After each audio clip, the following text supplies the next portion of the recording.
Padanie vlasov nie je normálne, pokiaľ padajú počas celého dňa alebo vidíte na pokožke prerednuté miesta. Tu sú tipy, ktoré ťa môžu zachrániť. Ako prvé začneme tým najdôležitejším a tým sú produkty. Za mňa je výber správnych a šetrných produktov kľúčom k zdravému a rýchlejšiemu rastu vlasov. Budem odporúčať iba to, čo viem, že funguje na mne a na mojich zákazníkov.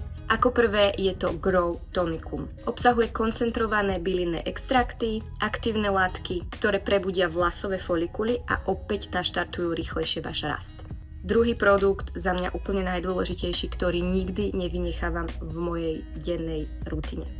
Je to Daily Ritual a výživový doplnok, ktorý nie je ako všetky ostatné, pretože neobsahuje iba základné potrebné látky pre vaše telo, pokožku, zdravie celkové a vlasy, ale taktiež obsahuje aj aktívne testované látky, ako napríklad Saw Palmetto, čo je celosvetovo známa látka proti plešateniu vlasov a veľmi účinná, taktiež MSM, čo je minerál krásy, hroznové jadierka obsahujú viac vitamínu C, keratín, hlavná zložka vášho vlasu, ktorá je veľmi potrebná vo výživovom doplnku. Rozdiely môžete vidieť už po prvom mesiaci. Ako tretí je tu Scalp šampón, ktorý hĺbkovo odstráni všetky nečistoty, mas, nahromadené silikóny a všetko, čo tam nemá byť, a taktiež podporuje rast vlasov a zdravie vašej pokožky. Produkty sú síce základ, ale bez správnych návykov výsledok nebude. Ako prvé, masáž vlasovej pokožky.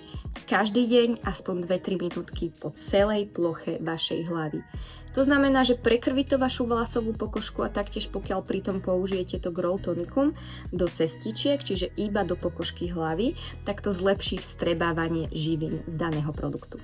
Pravidelné umývanie. Neplatí, že čím viac budete oddialovať vaše umývanie, tak tým viac si vlasovú pokožku a vlasy vytrenujete, že sa nebude mastiť. Akurát tak si môžete spôsobiť naozaj väčší problém. Takže vždy, keď vaša vlasová pokožka a vlasy potrebujú umyť, tak ich umyte. Pokiaľ máte správne produkty a teda správny, šetrný, 100% prírodný šampón, nevadí, aj pokiaľ vy ste si umyli vlasy každý jeden deň. Šamponujeme vždy na 2-krát. Prvýkrát zmijeme nečistoty, más a všetko, čo sa na vlasovej pokožke nachádza, a druhýkrát teda ide šampón až do hĺbky. Zapletanie vlasov na noc, alebo teda účes, ktorým ochránite svoje vlasy pred trením a ďalším polámaním. Ak si chcete nechať vlasy rozpustené, použite hodvábnu čiapku alebo aspoň hodvábnu obliečku. A nezabudni na tvoju každodennú dávku Daily Ritual. Zmení ti to život a hlavne vlasy.